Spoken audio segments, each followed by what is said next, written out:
Hi, everyone. Welcome back to the Breast Cancer Podcast. Hello, I'm your host, Dr. Deepa Halaharvi, a fellowship trained breast surgeon, and also happen to be a breast cancer survivor, thriver, and a warrior, living my best life. As you know, breast cancer affects millions worldwide, touching lives in a profound ways. Whether you're someone facing a diagnosis or a supporter seeking information or just eager to learn more, this podcast aims to be a beacon of understanding, hope, and empowerment. I'm here to talk about all things breast cancer, from surgery to survivorship, as well as high risk for breast cancer to metastatic breast cancer. My goal is to provide you with reliable information, share inspiring narratives, and foster a supportive community. I know firsthand the challenges breast cancer diagnosis brings. Throughout this podcast, I will give you strategies to handle difficulties that arise from cancer diagnosis. We'll have insightful conversations with medical experts, researchers, survivors, caregivers, and advocates. I will tackle topics that impact our lives as cancer survivors. My goal is to educate you and empower you to live your best life. I definitely have.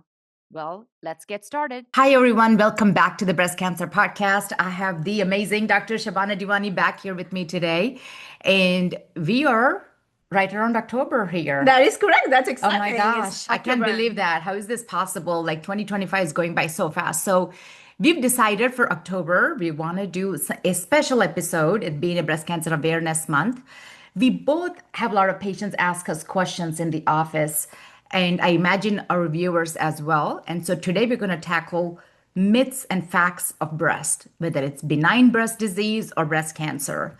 And these are the questions that I get asked from my patients. Dr. Diwani gets asked Yes. from her patients. So I'm sure as audience, you have these same questions. So let's see if we can put All right. these questions to rest. Okay, Yes. you ready, Dr. Diwani? I am ready. Okay. And we will tag team and keep checking each other and Okay. ask the myths and the facts. Okay. So my first Yes. question is, does mammogram cause cancer? No. Mammograms do not cause cancer. I know there's a lot of people out there who think that mammography can cause cancer. The radiation that mammograms give is so little. For instance, if you travel from New York to California, you get more radiation by flying than you would with mammography, the radiation that you get from mammograms. So mammograms do not cause cancer. So get your mammograms. Awesome. You want to ask me next? Okay. Okay. This is a very common question that I get asked from my patients, and that is when you treat breast cancer, could you use alternative therapies? Do you have to use the traditional medicine? Okay. So You that's act surprised yes.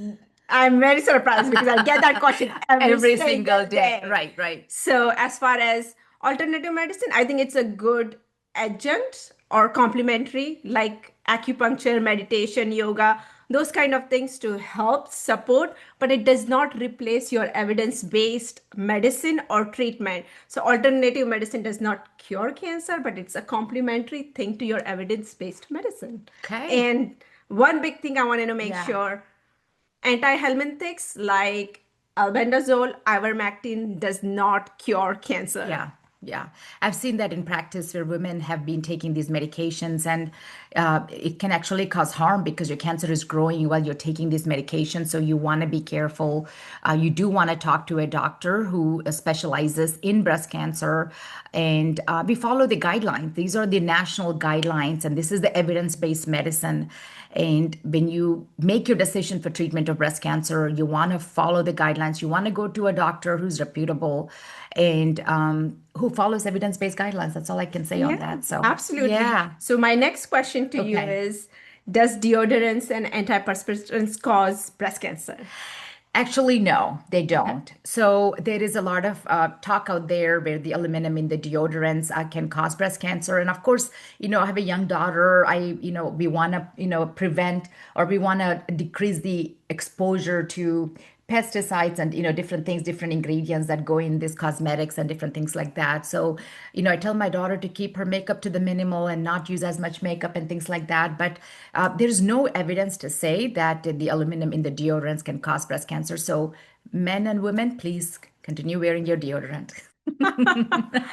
Good thing. Yes, yes.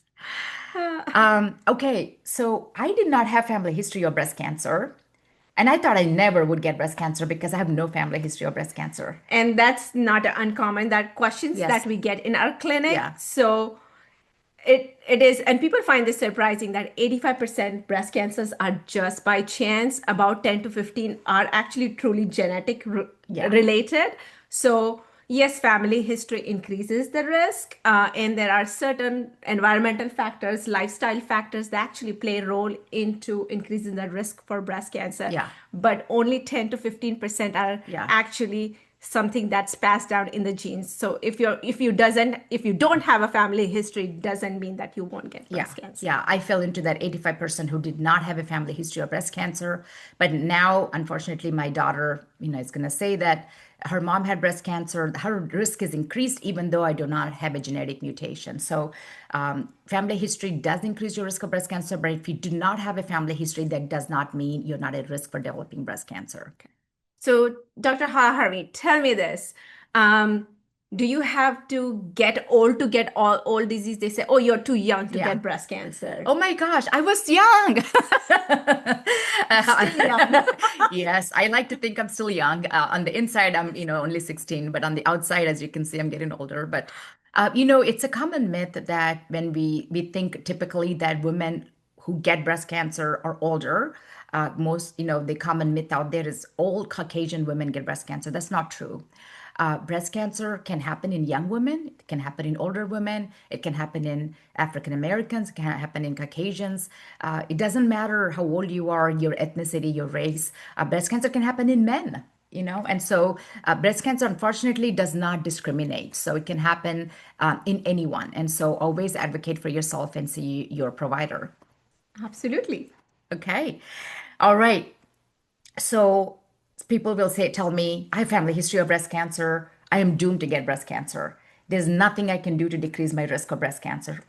Well, there are things that you could do to decrease your risk of breast cancer. So there are a few things that we talk about. Okay. Obviously, you want to maintain a healthy weight because fat in your body stores estrogen that Correct. increases the risk for breast cancer. Limiting alcohol intake, um, no smoking, and as far as exercising regularly and breastfeeding also is known to decrease the risk for recurrence of breast cancer. So Yeah. basically, maintaining eating healthy, alcohol and smoking, Yep. and then breastfeed. Yes, yes. Yeah, those are all good. I think there is really nothing we can 100% prevent risk of developing breast cancer. There's nothing out there. Mammograms do not prevent breast cancer. Exercise 100% does not prevent breast cancer. It does decrease the risk of breast cancer. Mammograms will catch cancer at an earlier stage, so better prognosis and better, outcomes for you if you're diagnosed at early stage. But unfortunately, we really haven't invented that thing that completely 100% can prevent breast cancer. Because there are modifiable and Correct. non-modifiable factors. So Right. these are some things that you can modify to help decrease your Yeah. risk. Like if you carry a genetic risk, if Yeah. you're BRCA1 or 2 positive, that's truly not under your control. But there are things that are under Yeah. your control that you can modify to help decrease your risk. Yes, yes, So that is correct. And so know your family history, your gender, your identity, if you had kids early, if you had kids late, all of those things go into a factor of whether you would develop breast cancer or not. So, but there are things we can do to decrease the risk, like you said, Dr. Diwani. So that's really helpful to know. and my next question to you is like, if somebody's not feeling alarmed, does that mean that they don't have breast cancer? Yeah, so that's another question I get is I'm not feeling a lump. I don't, everything feels fine. I don't need, I don't have breast cancer. Well, the good thing about that is that if you're at age to get a mammogram, mammograms will catch cancer at early stage. So it could be calcifications, it could be tiny, tiny lump where you really can't feel it yet. If you're feeling a lump, that usually means it's a pretty sizable mass. Still, the prognosis is going to be fine. But just because you're not feeling something, that doesn't mean it's not breast cancer. So, what are some symptoms that you would tell our audiences today that they should look for? Yes. So I usually tell my patients to check themselves once a month, a week after periods, if you're premenopausal, if you're postmenopausal, the same time every month. And you're looking you're feeling your breast, you can go in a circle, and you're feeling for anything that feels like a rock or a marble. So I usually say like a knuckle. If it feels like a knuckle hard, that's usually worrisome. And you want to squeeze your nipple to see if there's any discharge from the nipple. You want to also feel underneath your armpits, checking for lymph nodes, enlarged lymph nodes.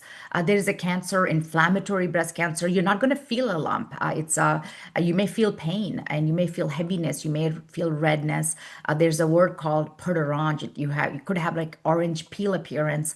That's a type of breast cancer. So those are the things that you want to pay attention to. If you have a nipple discharge that's clear or bloody, if you have a lump, if you have any changes in your breast, make sure you see a doctor. Those are some really great pointers. Thank you. Yeah. So, okay. I love eating sweets. Yes, me too. So, have you ever had anyone ask you, does eating sugar makes cancer Yes. come Yes. So on? that Yeah. that is another common question Yeah. that we get. Like, hey, what if I went on this XYZ diet that cuts out all the sugar? Yeah. Does that help decrease or, take care of my cancer? Well, we all need sugar. All our cells, healthy cells, cancer cells, everything needs sugar or glucose, we say. So basically, cutting out all the sugar is basically you're starving yourself, does not help decrease the rate of growth of cancer or anything. The biggest thing we would say that you could do in terms of if you have a diagnosis of cancer and undergoing treatment is to maintain a healthy, nutritious diet and exercise. Those are the two big things that are evidence based that have shown that it actually helps Yeah. to maintain your body reserve, handle the treatment properly and effectively. But sugar does not necessarily starve the cancer cells. So if you are trying to cut down all the sugar, please bring it to us. We would be happy to take it for you. Right, exactly. Yeah, sugar does not feed cancer. So, yeah, it's important to avoid sugar for different reasons, but not for the reason for cancer. Okay. All right. So you address the question that if you don't feel lump, that doesn't necessarily mean that there is nothing abnormal there. So Correct. my next question is, what if I feel lump? Does that necessarily mean I have cancer? Yeah, that's a great question. So the most commonly, I have young women or older women sometimes come in with a lump in their breast, and most of the time, believe it or not, it's benign mass. Most of the time, women feel benign masses, especially right around your periods, your breast changes. So the most common mass that I see in my office that when women present, it's benign. So, for instance, for younger women in their 20s and 30s, they tend to have what we call fibroadenomas. Those are benign masses that are they can move around. They're, nicely what we call well circumscribed. They're kind of nice and round, and they can change with your periods. For little like middle-aged women, you could have what we call fibrocystic disease, like some cysts form in your breasts. So those are also masses that could be benign. So just because you're feeling a mass, that doesn't mean it's cancer. That's a good question. Thank you. You're welcome. All right, are you up next? Yes. Okay. Okay. I get this question a lot. Okay. I don't want a biopsy.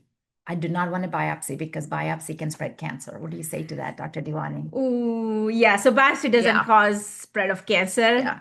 Biopsy is very, very important for us to prove it's cancer. Second, to know what type of cancer because our treatment really depends on knowing what exact type because there are so many subtypes of breast cancer and to make an accurate diagnosis and give you the right treatment, it is very, very important for us to have biopsy and it does not spread the cancer. Biopsying a breast lump does not make the cancer spread. Oh, nice. That's good to know. Thank you so much. You're That is a welcome. very common question that I get. Okay. All right. We talk about breast cancer month. We talk about females getting breast cancer. I feel like our males are being ignored. Do males get Yeah. breast cancer? Oh, yeah. Unfortunately, they do. We say 1% of men get breast cancer. Sorry, 1% of cancer is in men. So, how many men get diagnosed with breast cancer? This is a great question. So, in the United States for 2025, we say about 320,000 women will get diagnosed with breast cancer, and around 3,000 men will get diagnosed with breast cancer. So, it does happen in men, and we have shared quite a few patients who are men with breast True. cancer cancer. And Absolutely. so, yeah, so men do get diagnosed with breast cancer, and again, it doesn't matter if you're a man or a woman, you want to be aware of your body. If you feel a lump, whether it's, behind the nipple or any other part of your breast, you always want to go see your provider. So that this is a very common myth that men don't get breast cancer, and unfortunately, that leads to a very delayed diagnosis. They present when the lump is very big, it's gone to the lymph nodes. So just spreading the word, increasing that awareness, Yeah. we want to detect it early so we can treat it more effectively. Yeah, exactly, exactly. Thank you. All right. So my next myth for you is once the treatment is done and you're cured and you're back to normal, okay? You think, as a survivor, let me ask this question. You went through everything. How back is your life back to normal? It's not. Okay. So, I think any survivor that has gone through this journey can tell you that their life never goes back to their old normal. But my life, I will tell you, is 100 times better than what it was before I was diagnosed with cancer. And why that is I think it's almost like I saw the light with my own diagnosis. I saw the importance of taking care of your health. I saw the importance of your family and friends. I saw how God plays a role in your life, and I saw what we are here on earth to do. We all each have a purpose. And I saw so many things were revealed to me with my own cancer diagnosis. And I say this with my patients. They say, oh my goodness, now I'm living my best life. And I am too. I'm living my best life. And without my own cancer diagnosis, I don't think I would be here doing this podcast. I don't think I would be meeting you and I would have the relationship with you as we have together. So, my life is so much better, but I created that for myself. I worked hard to get there, every single day. So I will say my life is much better. But what do I do for that to remain that way? I work out. My friendships are meaningful. The time I spend with the people, they mean a lot to me, and I'm very purposeful in who I spend my time with. I try to limit my exposure to the negative people. Unfortunately, goodbye. If you're negative, you're not going to be in my life. It's all about loving, caring, and then serving. I love serving. With my job, I'm able to do that. But also, like a podcast like this, that gives me opportunity to serve. And so, not just our community, but the world. This podcast is in 135 countries, but I can't do that by myself. And so you're here, and several other Thank experts are you. here, helping me. So to answer your question, sorry, wasn't one sentence answer.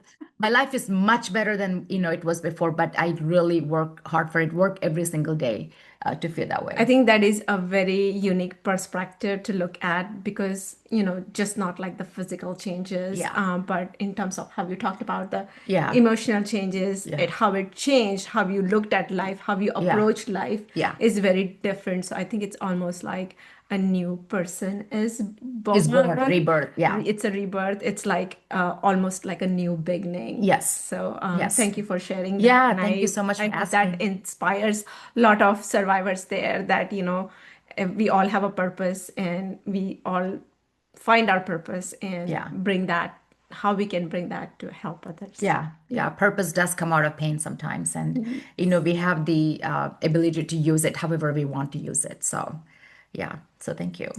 Thank you. All right, moving along, Dr. Diwani. A patient will come to you and say, "I my mass does not hurt, so that maybe it's not cancer." Okay. What do you say to that? So, pain is a subjective, and typically a lot of the breast cancer lumps are actually a painless lump. That's a most common presentation. Typically pain is present with cancer when it starts infiltrating nearby nerves, muscles, or bone. That's when people actually start experiencing pain. So if you have a painless lump, it still needs to be checked out because, like we said, most often a lot of these presentations are actually painless lump. Very Yeah, few times when it's more advanced or it's at a site where it's involving a neuromuscular structure, nerves, muscle, or bone, then you would experience yeah, pain. So yeah. if you have a painless lump, please get it checked Yeah, out. absolutely. There is 5% of the time that women will present with pain. So 95% of the time, breast cancer is painless. But, regardless whether it's pain or not, you really want to get it checked out. Checked So, out. Yes. Um, That brings me to a myth of like, oh, if you have dense breast, you're doomed. You're gonna get cancer. Yeah, yeah. No, actually, dense breast, we don't like dense breast because why? Well, a couple of reasons. One is it's difficult to see cancer on a mammogram. Dense breast looks white on a mammogram, cancer looks white. So sometimes it's hard to find cancer in that whitish nature of what you see on a mammogram. Also, it does increase your risk of breast cancer having dense breast tissue. Genetically, people are made, to have dense breast tissue. There's nothing you can do about it, unfortunately. But if you have dense breast tissue, there is a dense breast law that you can talk to your provider to see if you qualify for additional screening, whether it's ultrasound or MRIs. So there's other options that you can ask for besides a mammogram. You still need to get a mammogram. Remember, mammograms do change, save your lives. It does decrease death rate by up to 30%. So you still want to get a mammogram, but in addition to a mammogram, you need other screening modalities. So All right. Thank you yeah. for shedding some light on that Yeah, one. absolutely. Absolutely. Big breast, higher risk of cancer. Have you heard that before? Yes, I do. I do. And, you know, breast size does not determine or increase risk of breast cancer. We all come in different shapes and sizes. Yes. And just because somebody has big breast, does not increase the risk for breast cancer. So Okay. size does not matter in Size breast. doesn't matter, density matters. That's right. That's right. Thank you, Dr. Dewani. Thank you. How about birth control pills? This is a common question that I get. Yes, and I think there is a lot of guilt associated. Like if somebody Yeah. gets a breast cancer diagnosis, they come and they're like, "Oh, I had been on birth control pills for 10 years, 15 years. Do you think this is what caused my breast Yeah. cancer?" Yeah. It is always very hard to tell what exactly was that person's risk for them to get a breast cancer. Coming back to the oral contraceptive pills, they do increase, there is slight increased risk of breast cancer when you have used it for a long period of time. Yeah. But however, if you've used it, you've stopped it, and it's been more than 10 years, then your risk kind of does go down Yeah. after that and pretty much falls to like a normal population. Yeah. There is Yeah. so there are like datas or which studies you look at, there is some difference in opinion there. And there are some studies, it shows that there may be a protective effect against certain Yeah. cancers like gynecological cancers like ovarian or endometrial Yeah. cancer. But yes, when it comes to breast cancer, there is a slight increased risk for long-term use of oral contraceptives. Yes. Wow. That's good to know. Thank you so much.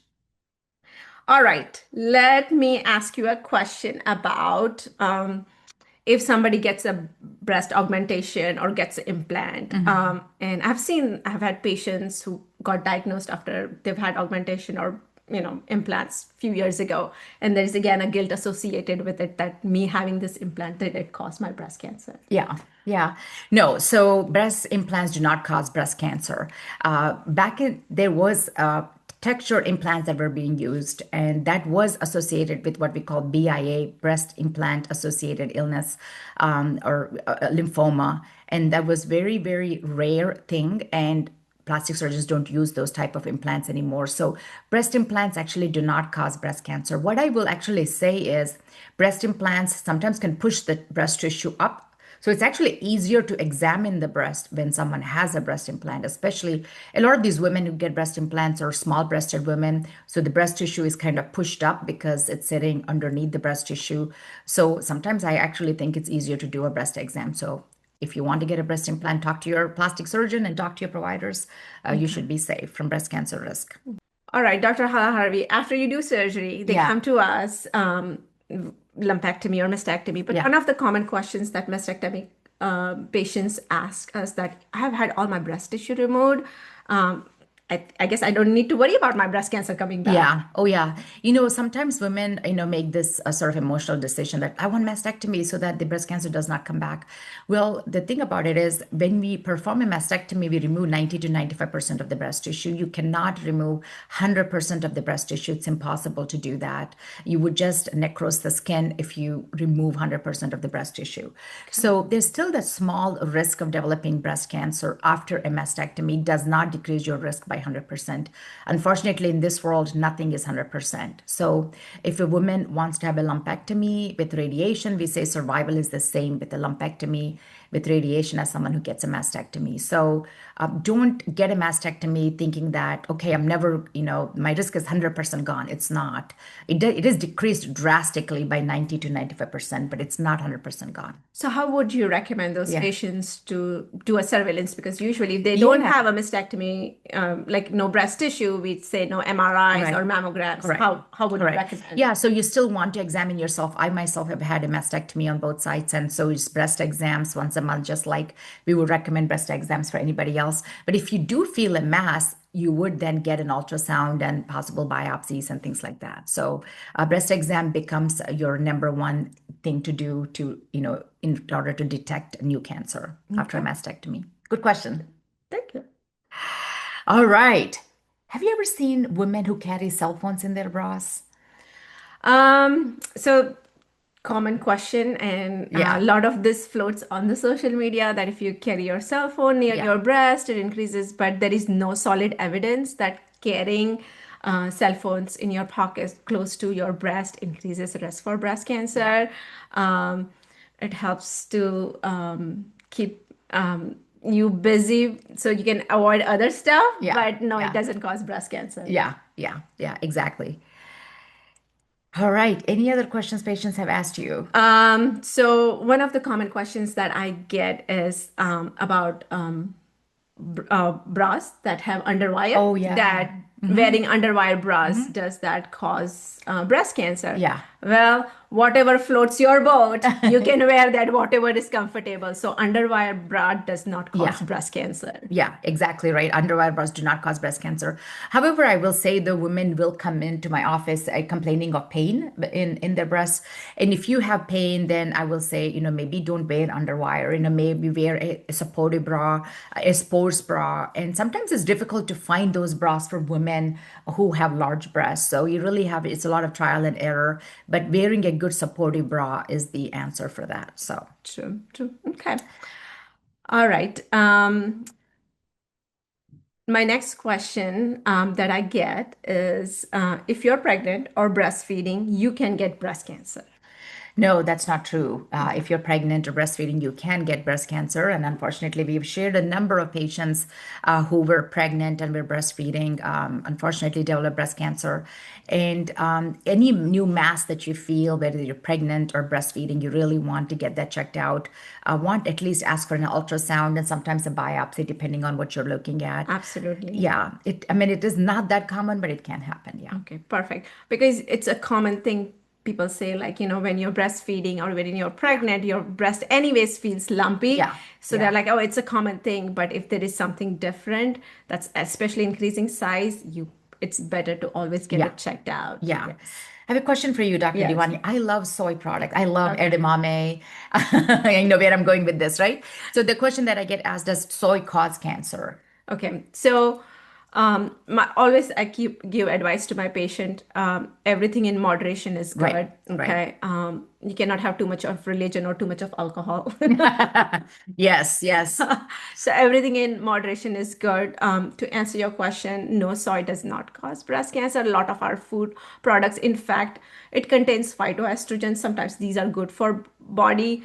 They had looked at different studies, especially from China, because they consume a lot of soy, and in fact, it had shown that it decreased. The incidence was less in Chinese population, and they attributed that maybe because of having those phytoestrogens. But again, like I said, everything has to be in moderation. You don't want to consume too much just to decrease the risk. At the same time, you don't have to completely eliminate from your diet, because there are studies that you will find on the either side of, but overall the evidence suggests that taking or consuming soy in moderate amount does not increase risk for breast cancer. Okay. Yeah, that's very good. All right. This question, had a lot of patients ask me this question about hair. We both have nice hair. And so patients ask question, does chemotherapy make you lose your hair? Okay. So and for years, like for decades and decades, that's when people talk or say the word chemotherapy, the first picture that comes into your front of is somebody throwing up or not having hair. Mhm. Well, things are very different from Yeah. both of those perspectives, Yeah. because we have such amazing medical like evolution of things or Yeah. decades, that if you look at targeted treatments. Yeah. And there are chemotherapies that Yeah. don't always make you lose hair. So Yeah. yes, there are treatments that Yeah. actually help. Still, you can have your Yeah. hair and go through the treatments. Yeah. And there are a lot of chemotherapy treatments make you lose hair. And there are some chemotherapies that we use for breast cancer does make you lose hair. Yeah. But then there are options like cold cap therapy. I've Yeah. seen amazing Right. results I have too. when Yeah. people use cold cap therapies, and you just can't, like, if you're at work, you're walking on the street, nobody can tell Yeah. that they're actually undergoing chemotherapy because their hair looks so good. Yeah. Everybody loses some percentage of hair even with cold Yeah. caps, but it is so minimal because you see your hair feel every day. Yeah. You notice a difference, but if you nobody else can tell a difference that you're Yeah. actually having chemotherapy. Yeah. Yeah, I agree. They look amazing. And that makes a difference in how you look. And then you feel great. If you look great, you feel great, right? So it really, the good quality of life as one is getting chemotherapy. So, All right. So my next question for yeah. you is that if I get breast cancer in one breast, will it spread to the other breast? Yeah, no, this is a very common question that I see also is, if cancer is in one breast, women will say, should I get a double mastectomy or remove the other breast? You can. It depends on a number of different things. It's usually a shared decision making, meaning it's a decision between the surgeon and the patient. Typically, the cancer does not go from one breast to the other breast. We say if you have cancer in one breast, your risk of developing cancer in the other breast is 0.5 to 1% per year. It's a very small risk. And so it does not jump from one breast to it's an extremely rare situation. I've seen that where the cancer can go from one side to the other. So that's a And myth. and then what would you say for patients who are BRCA1 or 2 Yeah, yeah. positive? And I think there are those rare exceptional cases where, you have a genetic mutation such as a BRCA1 or 2. Your risk of developing what we say contralateral breast cancer or the breast cancer on the opposite side is a higher, depending on which mutation you have. So Okay. that's very different than patients who don't have a mutation. The risk is much lower. That's a Okay. great question. All Thank you, right. Dr. Diwani. Wow, you're educating me. You're And you're educating so many people out I'm there. learning from you today. All right. So, yeah, last question. Yes. It better be easy. It's a tough question, honestly. And I have we are diagnosing so many young women with breast cancer these days. So, one of the questions is if I have breast cancer as a young woman, I cannot have future children. Is that correct, you think? Well, that is not correct because so many of our mutual Yeah. patients who Yes. have undergone treatment Yeah. and have had successfully Yeah. conceived and had pregnancy. Yeah. Okay, so it is very important to understand that having treatment does not completely ruin your chances of having Yeah. successful pregnancy. And it has Yeah. become more and more important as we are seeing younger and younger patients getting Yeah. diagnosed. So Yeah. we do use, before we go for any form of chemotherapy treatments, we utilize fertility treatments, which is basically freezing your egg or your embryo and then go for pregnancy at least 2 years after your last treatment, to go ahead and conceive after that. And they've had excellent results. And as far as people who have chose not to go any fertility treatment, still also has a chance, the chance is lower, but still has a chance of having successful pregnancy after they've done. And with all the treatments, there are also injections that we give through their treatment, kind of helping their ovaries to go to sleep, because chemotherapy works for any fast growing cell, something that's active. So by giving the shots, we kind of put the ovaries to sleep and try to protect that ovarian function as much as possible to keep Yeah. it as much viable as possible. So after the treatment is done, the rate or success of pregnancy is much higher. Yeah. Wow, that's really great. On that note, I mean, we have answered a lot of questions that we get from our patients. I hope these are helpful for you guys. And you can share this episode with others if they've ever raised these type of questions. I am so incredibly grateful for Dr. Diwani for taking the time to be here on the podcast. Thank And you for actually doing this podcast, yeah, because these are such common questions that yes, we get every day yes, in the yeah, clinic. And I'm yeah, hoping that yeah. we spread the word and people can learn from this. That's our goal. Yes, yes, exactly, exactly. If you like this episode, please share with others and give us a 5-star rating. It keeps us going. And thank you all so much for giving us this platform for us to be able to educate you, and then we get a lot of gratification by helping and serving Yes, others. So absolutely. until next time, we'll see you later. Thank you. Bye. Bye. Thank you, everyone, for tuning into the Breast Cancer Podcast. Remember, you're not alone in this fight. I encourage you to be an active part of this podcast. Please share your stories, questions, and suggestions for future topics at my website called drdeepahalaharvi.com. And please share this podcast with others, especially if you found it useful. And please also give it a 5-star rating, if you will. Stay connected as we navigate the complexities of breast cancer. Until next time, take care and keep shining brightly. Disclaimer: this podcast is not intended for complete medical advice, so please talk to your medical professionals.